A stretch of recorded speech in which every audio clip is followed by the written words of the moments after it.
News বৃত্তান্তে আপনাদের স্বাগত। দেশ থেকে রাজ্য, শহর থেকে গ্রাম, গুরুত্বপূর্ণ খবর নিয়ে আপনাদের সঙ্গে আমি দেবলীনা। আজকের বিশেষ বিশেষ খবরগুলি এক নজরে।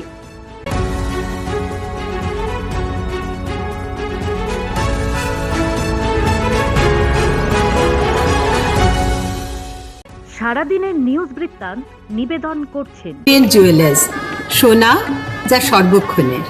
Agnishwar jewellers, NS road, Raiganj.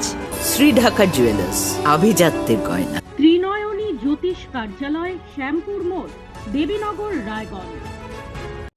নেশামুক্ত সমাজ করতে Raiganj unity foundation, Rupahar, Raiganj. North বেঙ্গলের সেরা সুপার স্পেশালিটি হাসপাতাল জীবনরেখা।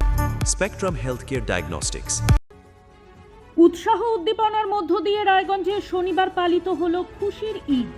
এদিন রায়গঞ্জে উকিলপাড়ার ঈদগাহ মাঠে এই উপলক্ষে ভিড় জমান ধর্মপ্রাণ মুসলিম সম্প্রদায়ের মানুষ। রায়গঞ্জ মদিনা মসজিদের ইমাম ঈদের নামাজ আদায় করেন। নামাজ শেষে সকলে কুশল বিনিময় করে। এদিনের কর্মসূচিতে উপস্থিত ছিলেন রায়গঞ্জের পৌর প্রশাসক সন্দীপ বিশ্বাস, সিপিআইএম প্রার্থী জীবানন্দ সিংহ সহ অন্যান্যরা। সন্দীপ বিশ্বাস বলেন, আজকের দিনে সংখ্যালঘু সম্প্রদায়ের মানুষদের উৎসবে উপস্থিত থাকতে পেরে ভালো লাগছে। জীবানন্দ সিংহের মতে রাজনীতি দূরে থাক, আজ শুধুই সাম্প্রদায়িক সম্প্রীতির দিন। শনিবার দেশ জুড়ে পালিত হচ্ছে খুশির ঈদ। ধর্মপ্রাণ মুসলিম সম্প্রদায়ের কাছে এই দিনটি বিশেষ তাৎপর্যপূর্ণ। আনন্দের পাশাপাশি অনেকেই এই দিন বিভিন্ন সামাজিক কাজে অংশ নেন। ঠিক যেমনটা নিলেন উত্তর দিনাজপুর জেলার দোমোহনার বাসিন্দা মোহাম্মদ শাহাবুদ্দিন। পেশায় ব্যবসায়ী হলেও দীর্ঘদিন ধরেই তিনি সামাজিক কাজের সঙ্গে যুক্ত থাকেন সারা বছর। প্রসঙ্গত উল্লেখ্য, মোহাম্মদ শাহাবুদ্দিন এবারের বিধানসভা নির্বাচনে করণদিঘি থেকে বাম সিপিআইএম প্রার্থী মনোনীত হয়েছেন। ঈদ উপলক্ষে শনিবার মোহাম্মদ শাহাবুদ্দিনের উদ্যোগে রায়গঞ্জ ভারত সেবাশ্রম সংঘে অনুষ্ঠিত হলো এক শান্তি যজ্ঞ অনুষ্ঠান। সেই সঙ্গে আশ্রমের আবাসিক অনাথ শিশুদের মুখে তুলে দেওয়ার চেষ্টা করলেন দুমুঠো আহার। তিনি সশরীরে উপস্থিত হতে না পারলেও একজন ধর্মপ্রাণ মুসলিম হিসেবে ঈদের দিনে এই শান্তি যজ্ঞের অনুষ্ঠান আয়োজন বিশেষ তাৎপর্যপূর্ণ। এদিন আশ্রমে তার প্রতিনিধি হিসেবে উপস্থিত ছিলেন রায়গঞ্জের বাসিন্দা শক্তি সরকার ও সুস্মিতা বোস সহ অন্যান্যরা। তারা জানান, বর্তমান সময়ে ধর্মীয় হানাহানির প্রেক্ষাপটে এ ধরনের এক উদ্যোগ সাম্প্রদায়িক সম্প্রীতিকে অটুট রাখতে সহায়ক হবে। ভারত সেবাশ্রমের পক্ষ থেকেও এই উদ্যোগকে সাধুবাদ জানানো হয়। রমজান মাস শেষে পবিত্র ঈদ উল ফিতর ইসলাম ধর্মাবলম্বী মানুষদের কাছে সবচাইতে বড় ধর্মীয় উৎসব ঈদ। টানা 30 দিন রোজা পালনের শেষে আকাশে চাঁদের দেখা পেয়ে শনিবার হেমতাবাদের ইসলাম ধর্মাবলম্বী আপামর সাধারণ মানুষ মাতল খুশির ঈদে। এদিন হেমতাবাদ ব্লকের বিভিন্ন ঈদগাহ প্রাঙ্গণে সকাল থেকে নামাজ পাঠের ব্যস্ততা লক্ষ্য করা যায়।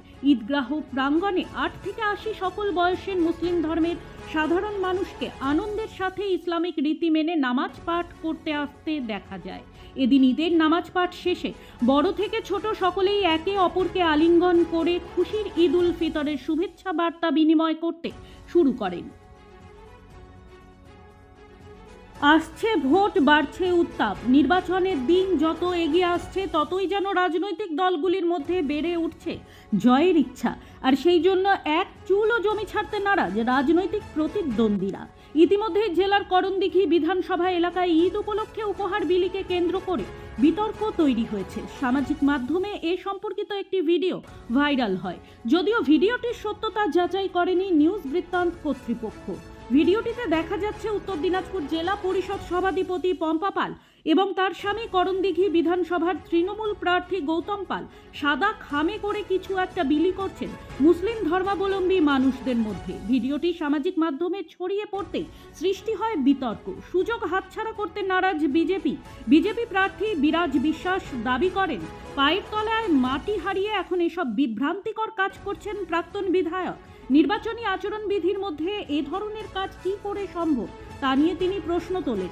যদিও বিষয়টি নিয়ে স্বভাবসিদ্ধ গা ছাড়া মনোভাব দেখা গেছে তৃণমূল প্রার্থী গৌতম পালের মধ্যে। তিনি জানান, একটি স্বেচ্ছাসেবী সংস্থা ঈদ উপলক্ষে শুভেচ্ছা বিনিময়কারী অনুষ্ঠানে আমাকে আমন্ত্রণ জানিয়েছিল, সেই কারণেই আমি সেখানে উপস্থিত ছিলাম। দীর্ঘদিন ধরে বিধায়ক রয়েছি, নির্বাচনী আচরণবিধি আমার জানা রয়েছে। প্রতিদিনের প্রতি মুহূর্তের খবরের আপডেট পেতে চোখ রাখুন নিউজ বৃত্তান্তের ফেসবুক পেজে। সাবস্ক্রাইব করুন নিউজ বৃত্তান্ত ইউটিউব চ্যানেলকে।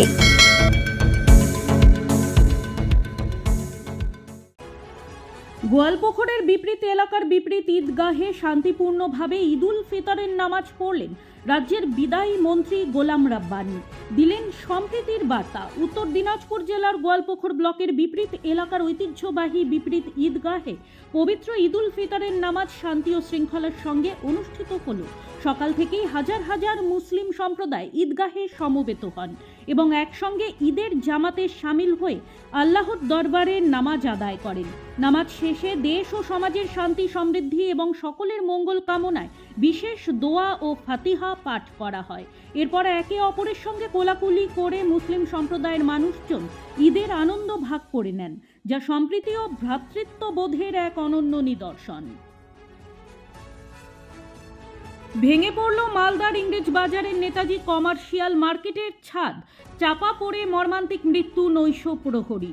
আহত আরও এক ব্যবসায়ী সংগঠনের অভিযোগ, বহু পুরনো এই মার্কেট সংস্কারের আবেদন তারা বারবার জানিয়েছিলেন পৌরসভা এবং প্রশাসনকে, কিন্তু সংস্কার করা হয়নি, যার ফলে ছাদ ভেঙে এই মর্মান্তিক ঘটনা। উল্লেখ্য, শুক্রবার রাত থেকে বৃষ্টি হয় মালদায়, আর শনিবার সকালে এই মার্কেটের এক অংশের ছাদ ভেঙে পড়ে।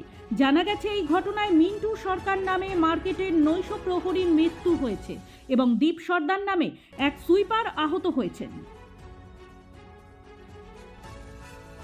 শনিবার সকালে রায়গঞ্জের সোহারই মোড়ের বেসরকারি বেকারি হোম ব্রেড কারখানায় আগুন লাগার ঘটনায় আতঙ্ক ছড়ায় এলাকায়। কারখানার মালিক মনোজ কুমার মুন্দ্রা জানান, বেকারির ওভেনে হঠাৎই আগুন লাগলে তড়িঘড়ি দমকলে খবর দেওয়া হয়।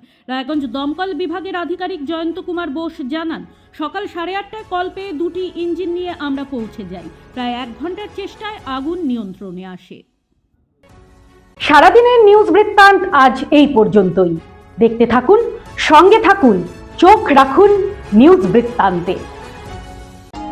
নিউজ বৃত্তান্ত, হলুদ নয়, স্বচ্ছ।